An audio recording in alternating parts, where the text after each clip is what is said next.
Capítulo 7. Uma visita de Lídia.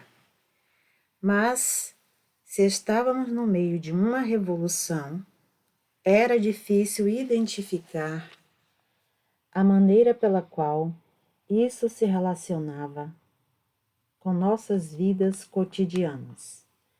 Nosso novo gramado precisava de cuidados, e eu fui procurar por um cortador de grama em uma liquidação de final de estação.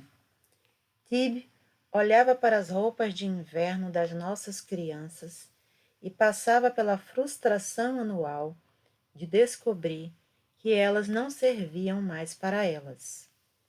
Uma carta do Full Gospel Business Men's Fellowship International apareceu na caixa de correios. Reservas para 2 pessoas foram feitas em nosso nome para a convenção programada para dali a 2 meses. Solicitava a confirmação da nossa participação. Charles Maurice não havia esquecido. Seu entusiasmo nos telefonemas de longa distância durante a primavera fez a convenção parecer interessante, mas agora a coisa toda me parecia mortalmente tediosa e lamentei ter nos envolvido. Deixei a carta na minha pasta Tarefas, juntamente com um anúncio para uma assinatura de uma revista com preço promocional, na qual eu não estava muito interessado. Ambas eram sugestões que eu poderia rever algum dia. Diariamente, eu pegava o trem para ir à cidade. Decidi fazer algumas gravações de pessoas falando em línguas, com a intenção de reproduzi-las para alguns especialistas em idiomas e ver o que eles fariam a respeito. Nossa casa em Chapáqua ficava bem distante para pedir que as pessoas viessem. Sendo assim, eu realizava as sessões de gravação no escritório de da Guide Posts em Nova York. Os funcionários da Guide Post quase se acostumaram com a personalidade vivaz dos pentecostais que chegavam para a conversa diante do gravador. Na primeira vez em que a recepcionista foi cumprimentada com um retumbante "Bom dia, irmã. O irmão Sherry está?", sua resposta se deu em um tom frio, mas em pouco tempo ela se familiarizou com os irmão e irmã e realmente ansiava por essas pequenas manifestações na rotina do escritório. Para fazer a gravação, eu levava meu convidado a uma sala privada onde o gravador estava pronto e fechava a porta. Se eu contava que agindo dessa forma eu deixaria o pessoal do escritório protegido de sons perturbadores, foi um gesto desperdiçado. Os pentecostais são notavelmente espontâneos quanto às línguas. A intensidade dos sons aumentava. Sílabas e ritmos estranhos se derramavam da pequena sala onde eu e meu convidado estávamos sentados, e pela quietude que eu percebia que vinha do escritório atrás daquela porta, eu podia dizer que todos haviam interrompido suas atividades e todos os ouvidos estavam atentos à porta fechada. As línguas se tornaram o ponto favorito nas conversas nos intervalos para o café, substituindo até a World Series por sua vivacidade. As reações dos vários datilógrafos e editores pareciam variar desde a diversão até a hilaridade. Meu aniversário chegou, e ao lado do bolo tradicional com o qual o escritório festeja essas ocasiões, encontrei um pequeno pacote. Dentro havia um vaso grego em miniatura, com uma longa inscrição ao seu redor com caracteres gregos. "Soa como grego para nós, John", dizia a nota anexada ao vaso. "Mas continue gravando. Feliz aniversário." As gozações eram sempre divertidas, mas pensei que também expressava as sérias dúvidas que muitos no escritório tinham sobre esse fenômeno, que eu certamente compartilhava. Dina Donohue, nossa editora de departamentos, resumiu tudo isso para todos nós num meio-dia chuvoso, quando recebemos sanduíches de delicatessen. Quando nos sentamos ao redor da mesa, no escritório externo, Dina declarou: Eu também posso falar em línguas. Ouçam. E lá foi ela, grunhidos estranhos, estalidos e sílabas sem sentido, proferidos com muita expressão, e todos notavelmente semelhantes à linguagem. Houve uma salva de palmas pela fluência de Dina, mas no silêncio que se seguiu, minha secretária disse: Você realmente quer dizer que pode mostrar uma diferença entre o que Dina acabou de fazer e essas línguas que essas pessoas afirmam falar? E eu tive que admitir que pessoalmente não podia. Em poucas palavras, não era esse o problema. Não que os que falavam línguas estivessem tentando enganar alguém, mas que eles teriam se equivocado completamente. Sob o estresse da emoção religiosa e com a forte tradição que os levou a esperar certos acontecimentos, eles não estariam confundindo as próprias manifestações de Deus com um simples jargão que qualquer um poderia inventar? Foi enquanto esses pensamentos dominavam minha mente que recebi a visita de Lídia. Várias pessoas me falaram de Lídia Maxim. Aristocrática foi a palavra mais usada para descrevê-la. Ela era da Filadélfia, episcopal e um dos poucos não pentecostais que havia concordado em falar em línguas no meu gravador. Gostei de Lídia no minuto em que ela entrou no escritório, alta, distinta, sorrindo. Há uma condição para que eu faça a gravação, disse ela, quando estávamos sozinhos na pequena sala, e eu explicava o funcionamento do gravador. Para mim, línguas são sempre oração. Um tipo especial de oração também. Eu as uso enquanto oro sobre um problema para o qual a minha mente não traz solução. Geralmente, uma oração por outra pessoa, quando não posso conhecer todos os fatores e complicações. Bom, se você deseja que eu fale em línguas, precisará me permitir orar sobre algum problema real, de preferência um que lhe preocupe, ou por alguém próximo a você.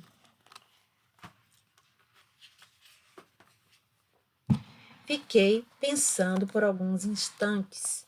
Não havia nada realmente urgente. E então me lembrei do manuscrito de Tibbe. Era uma história para uma revista, na qual ela vinha trabalhando por semanas. Versão após versão, tinha acabado na lixeira, e naquela manhã ela havia me dito, quase chorando, como eu jamais a vira quanto ao seu trabalho, que o prazo era até o dia seguinte, e ela não tinha ainda uma solução. Eu descrevi a situação para Lídia. Esse tipo de coisa ao que você se refere? Exatamente. Ela respondeu. Se sua esposa estivesse aqui, eu pediria que ela sentasse ali naquela cadeira.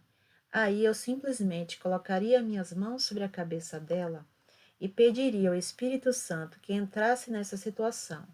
Pediria a ele para remover quaisquer distrações ou problemas pessoais que estivessem bloqueando o entendimento perfeito que é um de seus dons. Eu pediria que ele assumisse essa história para a sua própria glória. Línguas seria simplesmente um símbolo de render minha vontade e entendimento à sua. Na ausência da pessoa para quem a oração seria feita, disse Lídia, alguém pode substituí-la. Sentaria eu na cadeira em lugar de Tib e receberia a oração em nome dela? Eu concordei e imediatamente lamentei. Eu não saberia de todos os ouvidos do lado de fora da porta?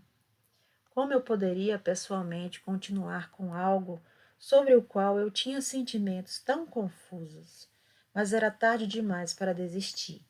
Liguei o gravador, aproximei a cadeira à janela, o mais longe possível da porta, e me sentei. E imediatamente fui confrontado com algo pior que os ouvintes atrás da porta.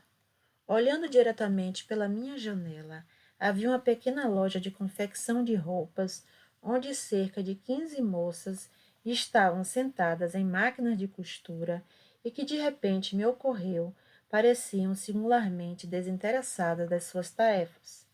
Nossas duas janelas estiveram uma de frente para a outra por muitos anos. Esta foi a primeira vez que isso me incomodou. Lídia, no entanto, parecia alheia ao nosso ambiente. Ela parou atrás da minha cadeira, colocou as duas mãos levemente na minha cabeça e começou a orar em inglês pela cura de tudo que estava bloqueando a criatividade de Tib. Uma das garotas da loja olhou em nossa direção.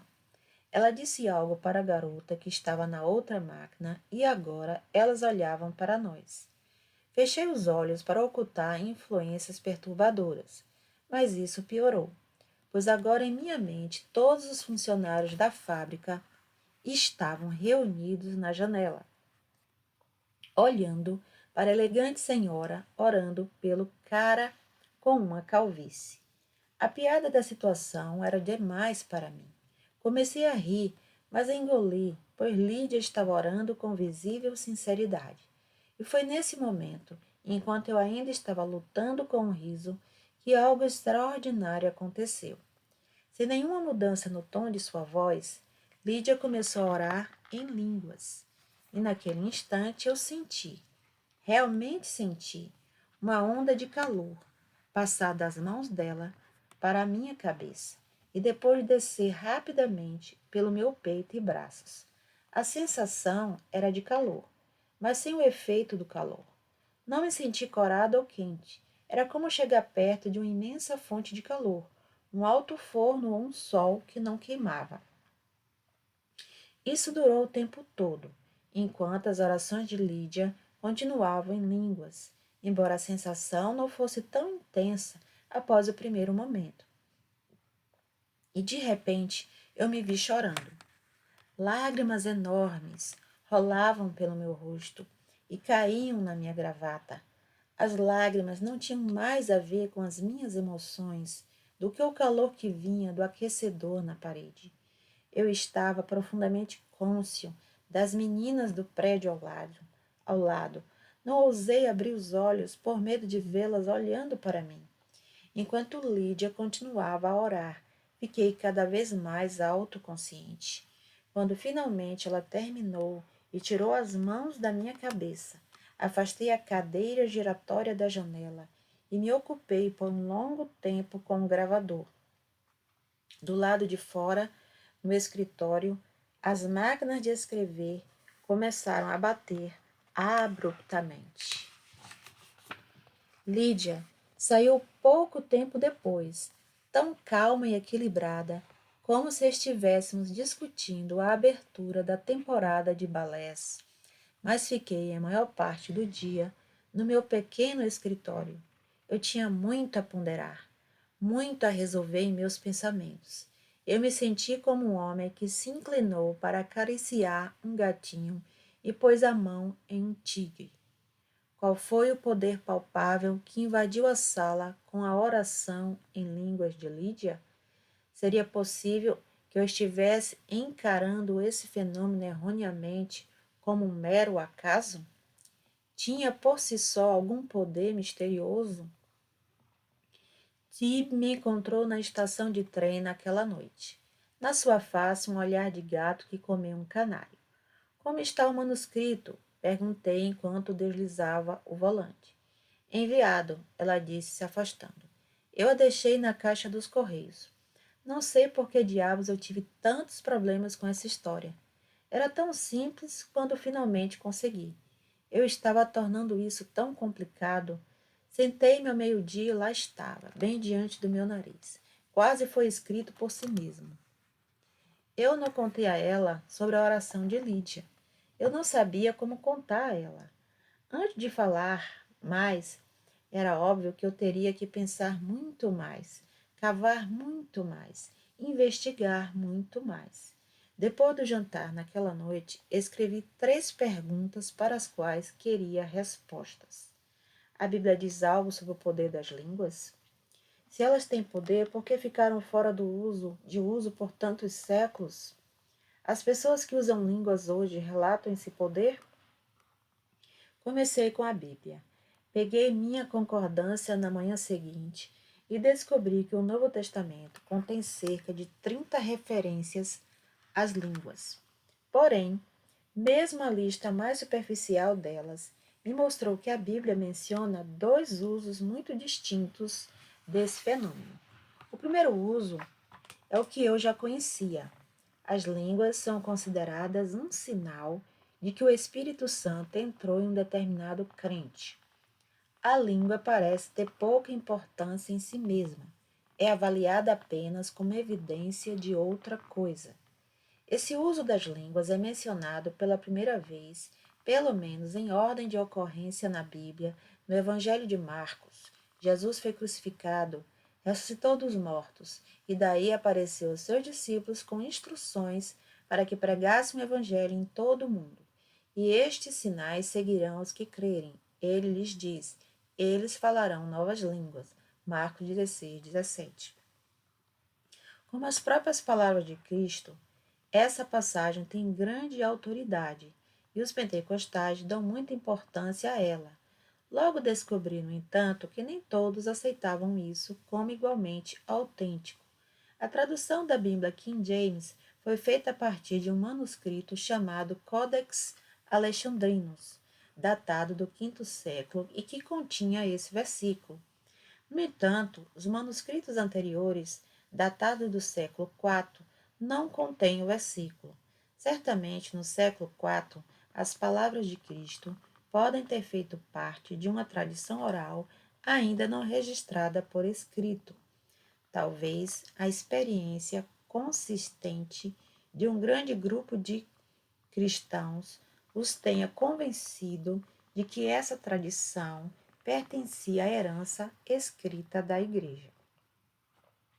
O livro de Atos, escrito no final do primeiro século e do qual ninguém suspeitou de acréscimos posteriores, refere-se várias vezes às línguas como um sinal da presença do Espírito Santo.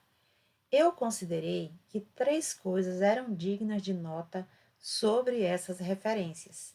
As línguas foram aceitas como prova incontestável de que o Espírito Santo havia se manifestado a uma determinada pessoa ou grupo de pessoas. Os crentes que eram da circuncisão, todos os que tinham vindo com Pedro, admiraram-se de que o dom do Espírito também fosse derramado sobre os gentios, porque os ouviam falar em línguas e engrandecer a Deus. Atos 10, 45 a 46, grifo do autor. Era igualmente incontestável que as línguas resultavam do próprio Espírito falando através das pessoas. Todos ficaram cheios do Espírito Santo e começaram a falar em outras línguas, conforme o Espírito lhes concedia que falassem. Atos 2, 4, ênfase do autor. As próprias línguas em si não entusiasmavam. Quando Pedro resumiu sua experiência em Cesareia para a igreja em Jerusalém, ele não se preocupou em mencionar as línguas, apesar de terem sido uma parte importante dos acontecimentos ali. Veja Atos 11, 15. Até agora, as línguas foram tratadas como um sinal da vinda do Espírito Santo. Mas quando me dirigi às cartas de Paulo, era óbvio que ele as tratava de maneira muito diferente. Paulo estava discorrendo sobre as línguas não como um derramamento único, mas como uma experiência contínua. Elas eram importantes não apenas como evidência da presença de Deus, mas também porque seu uso conferia certos benefícios à igreja. Elas eram um dom do Espírito para o benefício dos crentes, a serem usadas juntamente com os outros 8 dons presentes para a edificação do povo de Deus.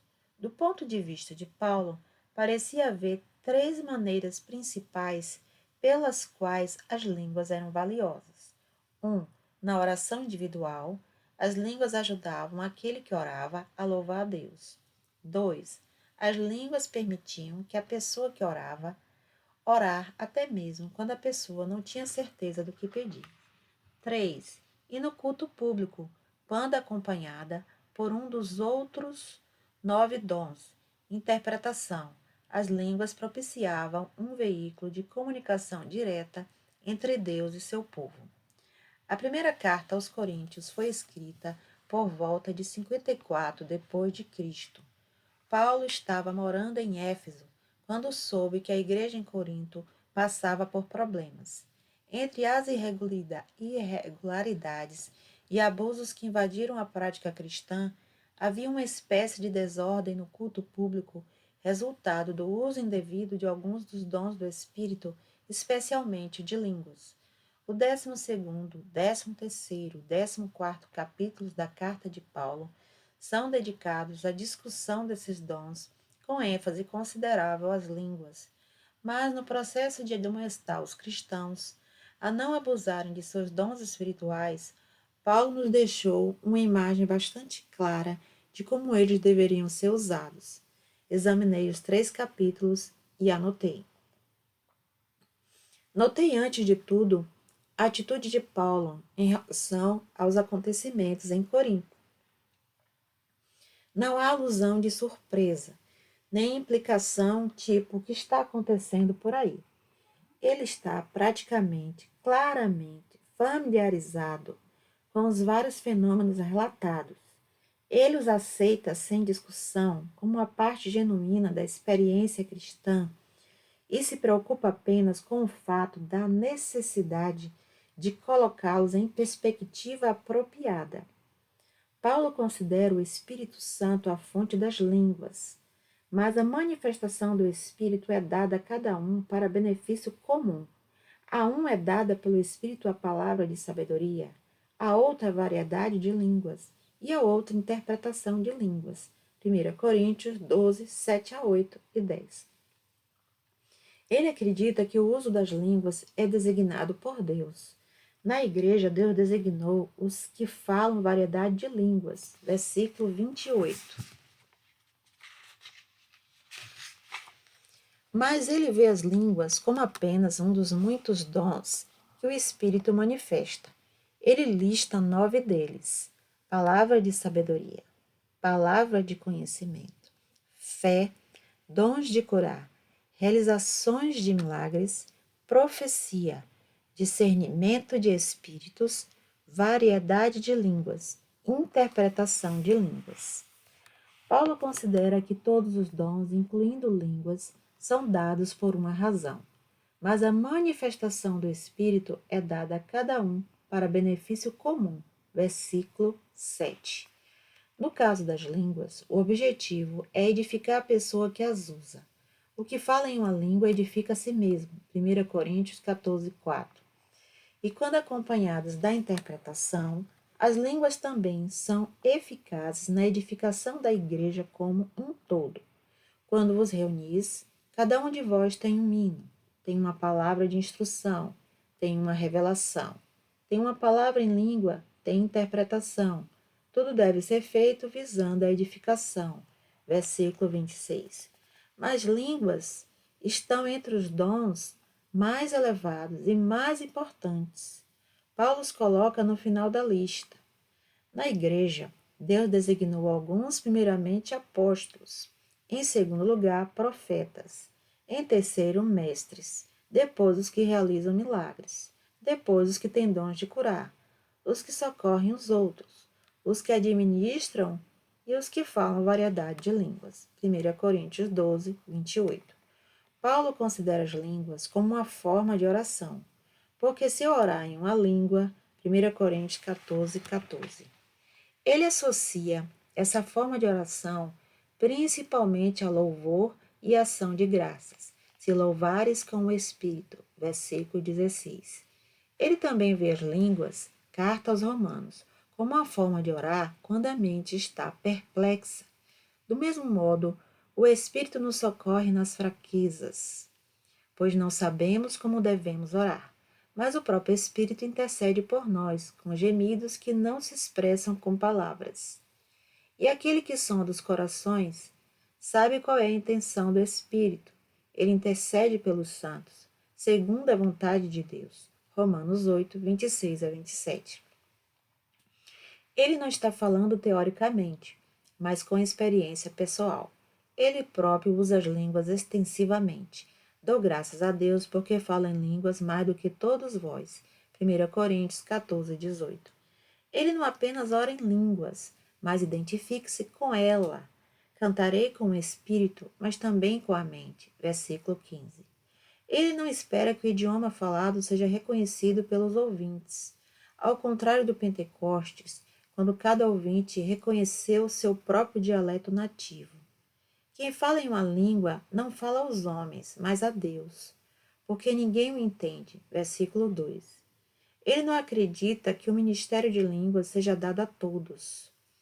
Falam todos em línguas? 1 Coríntios 12, 30.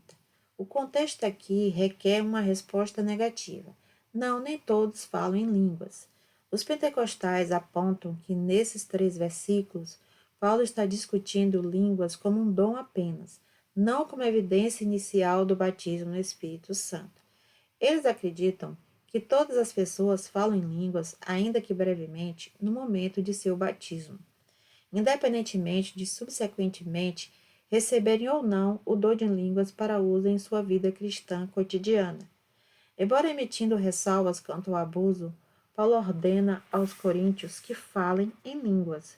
Gostaria que todos vós falasseis em línguas. 1 Coríntios 14, 5.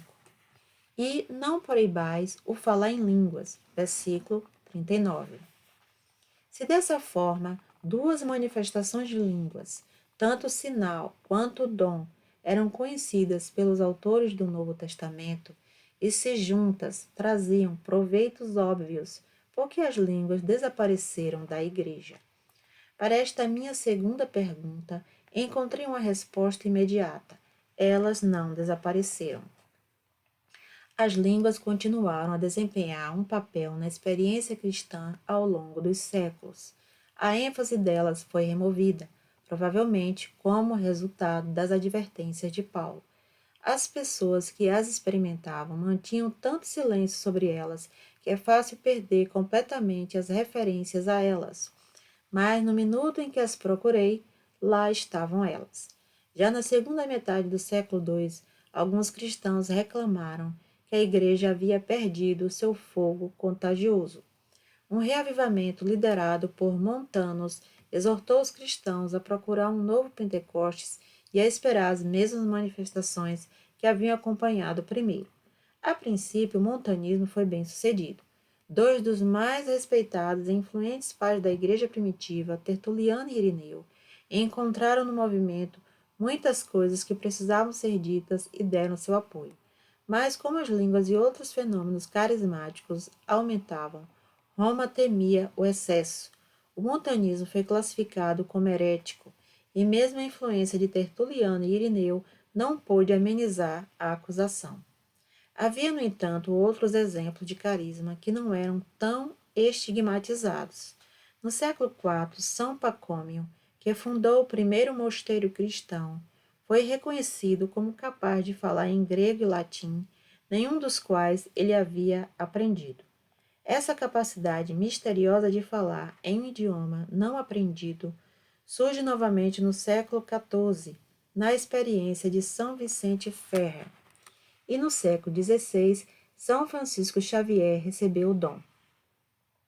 São Francisco foi um dos primeiros missionários jesuítas, pregando entre indianos e entre japoneses. Ele teria sido capaz de pregar em idiomas que nunca havia aprendido. As línguas aparecem no início de muitos dos grandes avivamentos. Os primeiros valdenses falaram em idiomas desconhecidos. O mesmo fizeram os jansenistas, os quakers, os shakers e os metodistas. Enquanto esperávamos no Senhor, escreveu W.C. Brentwaite em um relato das primeiras reuniões dos quakers. Recebemos muitas vezes o derramamento do Espírito sobre nós e falamos em novas línguas. A partir do século XIX, encontrei mais fontes originais na biblioteca e mais referências às línguas. Escócia, 1830. Mary Campbell, uma jovem de Fenny-Carey, planejava se tornar uma missionária. Uma noite, enquanto orava com um grupo de amigos, a senhorita Campbell começou a falar em um idioma desconhecido para ela. Ela supõe inicialmente que era uma língua que a ajudará em seu trabalho missionário, mas ela nunca foi capaz de identificá-la. Inglaterra, 1834. Um jovem elegante ministro de Londres, da igreja presbiteriana, Edward Irving, descobre e incentiva a glossolalia em sua igreja. Estados Unidos, 1854. Certo V. P. Simons relata a glossolalia na Nova Inglaterra. Em 1854 d.C., Elder F. G. Matson falou em línguas e Elder Edward Burhan interpretou a língua. Rússia, 1855. Nos interiores da Rússia czarista, manifestações pentecostais são relatadas na Igreja Ortodoxa Grega. Inglaterra, 1873. As línguas aparecem na vigília das campanhas de Dwight L. Moody. Quando cheguei às salas da ACM, escreve Robert Boyd, depois que Moody visitou Sunderland, Inglaterra. Me deparei com a reunião em chamas. Os jovens estavam falando em línguas e profetizando. O que isso significa? Apenas que Moody esteve falando com eles naquela tarde. Estados Unidos, 1875. R. B. Swan, pastor em Providence, Rhode Island, escreve: no ano de 1875, Nosso Senhor começou a derramar sobre nós seu Espírito. Minha esposa e eu, com alguns outros, começamos a proferir algumas palavras na língua desconhecida. Estados Unidos, 1879, no Arkansas. W. Jethro Hall fala em línguas. Eu nada sabia do ensino bíblico sobre o batismo ou falar em línguas, ele escreve. Armênia, 1880. Entre os presbiterianos armênios de Caracalla, houve um forte movimento pentecostal com o falar em línguas. Suíça, 1880. Maria Gerber relata que em momentos de alegria especial, que ela descreve como rendendo meu coração indisciplinado ao Espírito, ela cantou canções espirituais em um idioma que nunca aprendeu. Mais tarde, Maria chegou à América incapaz de falar inglês. Um dia, enquanto orava por uma amiga doente, suas palavras, para surpresa de ambas, emergiram num inglês impecável. A diferença entre essas ocorrências ocasionais de línguas e o movimento pentecostal que começou no século XX parece ser que, antes de Charles Parham e sua escola bíblica em Stones Folly, ninguém dava importância às línguas. Não houve tentativa em persuadir outras pessoas a fazer o mesmo. Nenhum fervor evangelista após a experiência. As línguas permaneceram isoladas, fortuitas, sem consideração.